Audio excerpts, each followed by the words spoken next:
সম্প্রতি ভারতের বেঙ্গালুরু চলচ্চিত্র উৎসব থেকে বাংলাদেশের কোন চলচ্চিত্রটি পুরস্কার পেয়েছে? সাবা। সম্প্রতি ভারতের বেঙ্গালুরু চলচ্চিত্র উৎসব থেকে বাংলাদেশের সাবা চলচ্চিত্রটি পুরস্কার পেয়েছে। দেশের দ্বিতীয় বৃহত্তম শ্বাসমূলীয় বন টেংরাগিরি বন কোন জেলায় অবস্থিত? বরগুনা। দেশের দ্বিতীয় বৃহত্তম শ্বাসমূলীয় বন টেংরাগিরি বন বরগুনা জেলায় অবস্থিত। দ্রুত বিচার নিশ্চিত করার জন্য নারী ও শিশু নির্যাতন দমন ট্রাইব্যুনাল গঠন করা হয় কবে? 2000 সালে। দ্রুত বিচার নিশ্চিত করার জন্য নারী ও শিশু নির্যাতন দমন ট্রাইব্যুনাল 2000 সালে গঠন করা হয়। ফিলিস্তিনের গাজায় দ্বিতীয় ধাপের যুদ্ধবিরতির আলোচনা হবে কোথায়? দোহা, কাতার। ফিলিস্তিনের গাজায় দ্বিতীয় ধাপের যুদ্ধবিরতির আলোচনা হবে দোহা, কাতারে।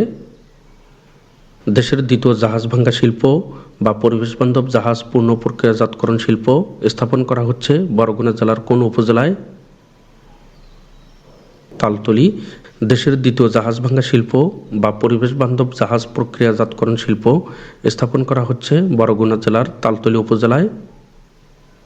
খুরুশকুল জলবায়ু উদ্বাস্তু পুনর্বাসন প্রকল্প কোথায় অবস্থিত? কক্সবাজার।